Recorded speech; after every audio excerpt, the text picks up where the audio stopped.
एक खास चीज जो हिंदी को लेकर के चल रही है भाई, ये बात तो सही है कि एक राजभाषा है, एक संपर्क भाषा है, राष्ट्रभाषा बनाने की तरफ के सपने हैं, और उन सपनों के बीच में एक सामंजस्य कहाँ पर आएगा, कहाँ है, क्या हमारे हित कहीं टकराते हैं अलग दूसरी भाषाओं के साथ। तो ये सवाल हमेशा उठता है, और जब भी हम हिंदी दिवस में बैठते हैं हर साल ही लगभग, तो ये बात भी तय होती है कि नहीं, ये बल्कि सिर्फ हिंदी का ही नहीं बल्कि जितनी भी भारतीय भाषाएं हैं उन सब भारतीय भाषाओं को भी हम उस तरह से एक तरह से याद करते हैं। मैं खास तौर से अपना एक अनुभव यहाँ बताना चाहता हूँ।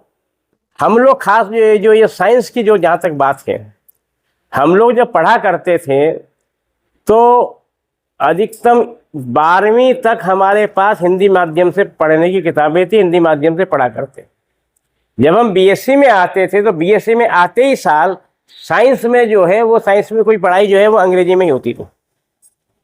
तो एकदम एक भाषा का एक गैप था। तो शुरू में तो हमारी समझ में भी नहीं आता था कि क्या हो रहा है। जब हम कॉलेज में आते थे, कॉलेज में साइंस की जो भाषा थी वो पूरी तरह से विशुद्ध रूप से अंग्रेजी थी। लेकिन अब उस समय तक जब धीरे धीरे करके हुआ कि उसमें फिर वो हिंदी में सवाल आने लगे, फिर हिंदी में पढ़ाई भी होने लगी, हिंदी में किताबें भी उपलब्ध हो गई। तो इस तरह से हम एक उस तरह से काफ़ी ज़्यादा हमने प्रगति कर ली। दूसरी बात कि जो भाषाओं के साथ यह जो जुड़ा हुआ है कि ज्ञानार्जन, जब तक कि हमारे पास ये भाषा में एक नए तरीके से, हिंदी तो बहुत जो आज का जो स्वरूप है ये बहुत पुराना स्वरूप नहीं है, ये तो अभी जो है 100-150 साल में जाकर के विकसित हुआ है। इतने कम समय में ये भाषा विकसित हुई है, जिस भाषा में कि बहुत सारे लोग, हमारे बहुत सारे विद्वान मित्र हैं जो कई जगह कहते हैं कि हिंदी में कोई भी ज्ञानार्जन, नॉलेज की कोई चीज़ नहीं है, कोई किताब नहीं है, कोई पुस्तक नहीं है, वो सारी अंग्रेजी में ही है। बहुत सारे लोग कहते हैं इस बात। तो मैं उनको कहता हूँ कि भाई ठीक है, अंग्रेजी में भी होगा, सभी जगह होती है, लेकिन जिस भाषा में राहुल सांकृत्यायन ने दर्शन दिग्दर्शन जैसी पुस्तक लिखी हो, जो उन्होंने जेल के अंदर लेकर के लिखी थी, और दुनिया के सारे दर्शन, पश्चिमी दर्शन भी और भारतीय दर्शन भी, सामान्य तौर पर दर्शन शास्त्र में भी आपको भारतीय दर्शन की किताबें अलग मिलेंगी, पश्चिमी दर्शन की अलग मिलेगी। दर्शन दिग्दर्शन अकेली एक ऐसी किताब है दुनिया के अंदर, और दूसरी किताब कोई हो तो मुझे बता दीजिए, हो सकता है कि हो, मेरी जानकारी में नहीं है। वो हिंदी भाषा में लिखी गई, और आज नहीं, ये किताब जो है 1940 के आसपास की, राव सांकृत्यायन जेल के अंदर से वहां उन्होंने लिखी। और शुरू आज़ादी से पहले तो हिंदी में बहुत विपुल लेखन हुआ है। और हिंदी में क्या, बल्कि आइंस्टीन की जो स्पेशल थ्योरी ऑफ रिलेटिविटी है, ये जब 1905 में आइंस्टीन के शुरुआती पर्चे हुए, उसके बाद जब कलकत्ता में यूनिवर्सिटी में जब मैंने तो उन्होंने ये तय किया कि स्पेशल थ्योरी ऑफ रिलेटिविटी पढ़ाया जाए। उसको पढ़ाने वाले लोग नहीं थे, क्योंकि वो किताबें नहीं थी अंग्रेजी में, वो जर्मन में थी। उस वक्त जो था उसके अनुवाद जो इंग्लिश ट्रांसलेशन, सबसे पहले दुनिया के जर्मन से इंग्लिश ट्रांसलेशन करने वाले वो भारतीय लोग ही थे, जिसमें ये सत्येंद्रनाथ बोस और आपके स्टेटिस्टिकल इसके महाबोरिनस, ये लोग वहां पर थे, इन्होंने अंग्रेजी में अनुवाद किया। और उसके 30 साल के अंदर जर्मन में गए थे उपाध्याय, उनसे जो है उन्होंने हिंदी में पॉपुलर उसके लिए जो है स्पेशल थ्योरी ऑफ रिलेटिविटी पर किताब लिखी। ये 1940 के आसपास लिखा जा चुका था हिंदी के अंदर। तो आज हम जब इसकी बात करते हैं तो बड़ा आश्चर्य होता है। खैर, अब समय कम है और तो आगे का समय जो बहुत अच्छा आएगा, भविष्य बहुत अच्छा है, हिंदी का उज्जवल है। और क्योंकि आजकल कविताओं की बात हो रही है तो लोग दूसरे कवियों की भी कविता सुनानी है। तो एक मेरे प्रिय कवि रहे हैं यात्री जी, वो 1950 के दौर के थे, वो मंचों में बहुत प्रसिद्ध थे, और उनकी 2-4 पंक्तियां मैं सुना देता हूँ, और आपको थोड़ा सा, क्योंकि अब इस तरह से है तो कुछ आनंद आएगा। वैसे वो एक तरह से उद्बोधन की भी पंक्तियां हैं। तुम ले लो अपने लता कुंज, सब कलियां और सुमन ले लो, मैं नभ में नीड़ बना लूंगा, तुम अपना नंदन वन ले लो। मेरा धन मेरा धन मेरी 2 पाखें, उड़कर अंबर तक जाऊंगा, तारों से नाता जोड़ूंगा, मेघों को मीत बनाऊंगा। तुम अपनी शाखा पर निर्मित तिनकों के क्षुद्र भवन ले लो, सब साधें ले लो, सुथियां ले लो। तुम ले लो अपने लता कुंज, सब कलियां और सुमन ले लो, मैं नभ में नीर बना लूंगा, तुम अपना नंदन वन ले लो। धन्यवाद। हिंदी और हिंदुस्तान का बड़ा गहरा संबंध है, लेकिन जैसे ये होता है कि रानी लक्ष्मीबाई पैदा हो लेकिन दूसरे के घर में, तो हिंदी माध्यम से बच्चे पढ़ें लेकिन दूसरे के बच्चे पढ़ें, ऐसा प्रायः देखने में आ रहा है। मैं जब इंटरमीडिएट पास किया तो मैं हिंदी पढ़ना चाहता था, हिंदी में ही आगे अध्ययन करना चाहता था, लेकिन चूंकि हमारे पिताजी अंग्रेजी के अध्यापक थे और मुझे स्वयं अंग्रेजी बिल्कुल नहीं आती थी, मजबूरन मुझे बीए में अंग्रेजी लेना पड़ा और किसी तरह से पास हो गया। फर्स्ट डिवीजन निकला अंग्रेजी में। अगर हिंदी होता तो कुछ और बात होती। भारतीय संविधान की जो हिंदी की प्रतियां हैं वह अपने ही हिंदुस्तान में जलाई गईं। यह हिंदी के प्रारंभिक दौर में सम्मान हुआ। साउथ इंडिया में संविधान की प्रतियां जो हिंदी में लिखी गईं उन प्रतियों को जलाया गया। अभी आप अपने ही देश में कई इलाकों में जाएं, हिंदी में पता पूछें, पता बताने वाले दूसरी तरफ मुंह कर लेंगे। तो ऐसी जागरूकता राष्ट्रीय नेताओं के द्वारा की जानी चाहिए कि हिंदी को सर्वमान्य भाषा बनाया जाए, लोगों के द्वारा उसकी उपेक्षा न की जाए। भारत विभिन्नताओं का देश है, लेकिन यदि सरकार के द्वारा हिंदी को राजभाषा बनाया गया, आप उसका अध्ययन करें न करें, लेकिन कम से कम उसका अपमान न करें। हिंदी में आप न बोलें, लेकिन यह न कहें कि हिंदी पिछड़े वर्ग की या बैकवर्डनेस की निशानी है। तो तमाम चीज़ें हैं जिसको आत्मसात किए जाने की ज़रूरत है।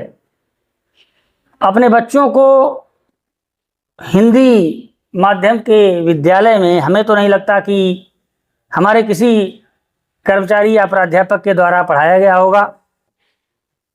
हिंदी की बड़ी बड़ी बातें की जाती हैं, लेकिन उसको धरातल पर नहीं उतारा जाता। तो पहले जो है आत्मावलोकन करने की ज़रूरत है कि हम हिंदी के प्रति क्या कर रहे हैं, क्या भूमिका हमारी रही है, क्या हमारी भूमिका होगी। तमाम संस्कृत और हिंदी के अध्यापकों के बच्चे हिंदी माध्यम में नहीं पढ़ रहे हैं। तमाम अधिकारियों जो हिंदी के यहाँ अंतर्राष्ट्रीय हिंदी विश्वविद्यालय या हिंदी संस्थान, बड़े बड़े हिंदी के विद्वान, वह स्वयं जो है दूसरे के बच्चों को चाह रहे हैं कि हिंदी सीखें, लेकिन अपने बच्चों को, तो तमाम उसकी कठिनाइयां हैं। जब शुरुआत, ये कहावत है आओ अपने से सीखें या स्वयं करें, तो यह बड़ा मुश्किल काम हो जाता है। और जब तक यह नहीं होता, हिंदी पर केवल यह लोगों के द्वारा व्याख्यान ही दिए जाते रहेंगे, हिंदी पखवाड़ा मनाया जाता रहेगा, लेकिन जब तक उसको धरातल पर नहीं लाया जाएगा, हिंदी को सही मायने में महत्व प्राप्त नहीं होगा। इन्हीं बातों के साथ मैं अपनी वाणी को विराम देता हूँ। धन्यवाद। तो एक विद्वान, एक मूर्धन्य विद्वान हुए हैं हमारे, हिंदी में हमारे प्राचार्य भी रह चुके हैं वो, डॉक्टर होरिल थे, होरिल भी उनका उपनाम था। एक बार उनसे भी मेरी बातचीत ऐसी हुई, उन्होंने मुझे गुरुत्वाकर्षण के बारे में बात की कि गुरुत्वाकर्षण के बारे में मुझे बताइए। हम लोग कुछ इस तरह से चर्चा कर रहे थे, उन्होंने उसके बाद एक शब्दाकर्षण पर ही एक किताब लिख डाली। उन्होंने इस बात का जिक्र किया कि शब्दाकर्षण गुरुत्वाकर्षण से भी बढ़ करके है। देखिए हिंदी की देखिए सार्थकता समझने के जो विद्वान है वो है कि किस तरह से आप हिंदी में कार्य कर सकते हैं जिससे कि पूरा समुदाय, पूरा विश्व हिंदी की ओर अग्रसर हो सकता है। उन्होंने कहा कि हिंदी शब्दाकर्षण, शब्दों का आकर्षण, विशेषकर उनका आशय हिंदी से था और हिंदी भाषा में लिखी गई है कि शब्दाकर्षण वो गुरुत्वाकर्षण से भी बढ़कर है। विज्ञान के भी कुछ छात्र मुझे दिखाई दे रहे हैं, जैसे कि मुझे पता चला। गुरुत्वाकर्षण के बारे में आप जानते हैं, एक आकर्षण है, हर पिंड दूसरे पिंड पर एक आकर्षण लगाता है। जैसे आप मुझ पे लगा रहे, मैं आप पे लगा रहा, भले ये अनुभव नहीं कर रहे लेकिन लगाता है। लेकिन गुरुत्वाकर्षण बल ऐसा है जिसकी वजह से आप यहाँ टिके हुए हैं। अगर किसी पिंड को हम ऊपर की ओर उछालते हैं तो गुरुत्वाकर्षण की वजह से, गुरुत्वाकर्षण में हमारी पृथ्वी के आकर्षण की वजह से वो वापस आता है। लेकिन उसकी भी एक सीमा है। अगर आप किसी पिंड को उस ग्रह के पलायन वेग के से अगर ऊपर फेंक दे तो फिर वो सदा सदा के लिए चला जाता है, फिर वापस नहीं आता है। उसे पलायन वेग कहते हैं। लेकिन वो कहते हैं कि हिंदी में शब्दों का इतना आकर्षण है कि अगर कोई नायक नायिका जो उनके बीच में संवाद हो रहा है उसका इतना आकर्षण कि अगर वो बिछुड़ भी गए तो वो शब्दों का आकर्षण एक ना एक दिन उनको वापस लेके रहेगा। इस शब्दों का आकर्षण कहने का आशय है कि हिंदी में बहुत अच्छा साहित्य हमारे पास उपलब्ध है। हमें इसको और आगे बढ़ाना है। हमको हिंदी को इस तरह से कार्य करने हैं जिससे कि विश्व जो है हिंदी को पढ़ने के लिए आकर्षित हो। जैसे आपने देखा हमारे कई सारे, जैसे एक एक्टिविटीज हम योग कह सकते हैं।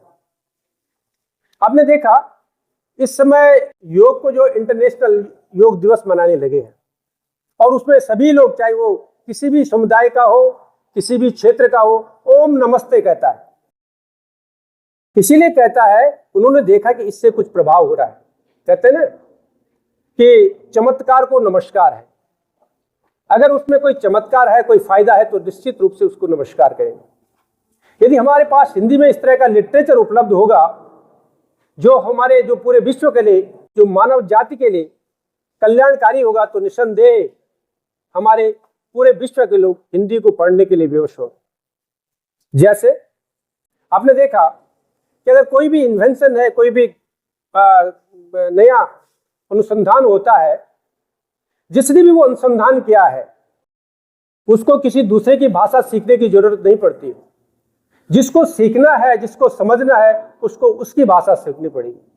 तो मैं यही कहूँगा कि आज इस दिवस की प्रासंगिकता और बढ़ जाएगी यदि हम सब लोग इस तरह के कृतियां करें, इस तरह की रचनाएं करें, इस तरह के कार्य करें हिंदी में, जिससे कि पूरा विश्व, पूरी मानव जाति हिंदी को पढ़ने के लिए विवश हो जाए। हिंदी हमारे इस क्षेत्र में, विशेषकर नॉर्दर्न इंडिया में बहुत सारे विद्वान हुए हैं, बहुत सारे कवि हुए हैं जिनकी रचनाएं कई सारे विश्वविद्यालयों में लगी हुई। तो मैं समझता हूं कि आज इस दिवस की प्रासंगिकता यही होगी कि आप सभी लोग प्रण लें, संकल्प लें कि हम हिंदी बोलने में बिल्कुल भी नहीं झिझकेंगे। वैसे स्थिति कुछ और बिगड़ गई। एक बार मैंने देखा, एक जगह मैंने पढ़ा था, मैं दैनिक जागरण पढ़ रहा था, वहाँ एक लेख आता है, आर पार करके एक शीर्षक में लिखता है, दीनानाथ मिश्र बड़े व्यंग्यकार है, तो वो लिखते हैं एक जगह कि आजकल हिंदी की ये स्थिति हो गई है कि पहले तो कोई हिंदी बोलता ही नहीं है, जो हिंदी बोलता भी है उसने कहा हिंदी भी लोग अंग्रेजी में सीखते हैं, ये स्थिति है। तो मेरा कहना ये है कि आप ज़्यादा से ज़्यादा लोग हिंदी बोले, ज़्यादा से ज़्यादा अपने जो भी लेख आपके हैं वो हिंदी में करें, चाहे वो विज्ञान हो, चाहे वाणिज्य हो या कोई अन्य हो। जैसे कि अभी हमारे एक साथी ने बोला था, सभी मूर्धन्य विद्वान आपने देखा, वैसे ये अच्छा मौका था। ये सारी चीजें पुस्तकों में एक जगह नहीं मिल सकती है, इसीलिए कार्यशाला का आयोजन किया जाता है, अधिवेशन का आयोजन किया जाता है, सेमिनार का आयोजन किया जाता है। कई चीजें पुस्तकों में लिखी रहती है तो उसको व्यक्त करने का तरीका हर व्यक्ति का अलग अलग होता है। और वही आपने आज देखा होगा। बहुत ही मूर्धन्य विद्वान सारे अपने अपने ढंग से उनका विश्लेषण कर रहे थे और मुझे तो बड़ा आनंद आ रहा था कि मुझे ये सौभाग्य प्राप्त हुआ कि अपने साथी जो कि हर क्षेत्र के विद्वान हैं उनको सुनने का मौका मिला। आपने कितना फायदा लिया, ये तो ये है कि नदी बह रही है, आप उससे अपनी प्यास बुझा पाएंगे, आप पर है। इसलिए मैंने कहा इतनी ये ज्ञान की गंगा बह रही है, इस ज्ञान की गंगा का अगर आप सदुपयोग कर पाए तो निस्संदेह रूप से आपका जीवन सफल होगा। मैं सभी साथियों को, विशेषकर छात्र छात्राओं को जो यहाँ पर उपस्थित रहे, आपको पुनः आपका अभिनंदन करता हूँ और धन्यवाद ज्ञापित करता हूँ, और अपने सभी सम्मानित साथियों का कि आपने मुझे भी सुना, क्योंकि मुझे सुनना ज़्यादा कठिन था, ज़्यादा दुष्कर था, क्योंकि सबसे लास्ट में बोलना और इतने देर तक पैसेंस बना करके फिर भी सुनना और फिर ये देख करके कि कहीं बुरा ना मान जाए, इसलिए कई लोग बैठे हुए हैं। तो ये भी एक अपने में एक बड़ा है, लेकिन धैर्य, बिना धैर्य के कोई चीज़ नहीं थी। अगर आप में धैर्य है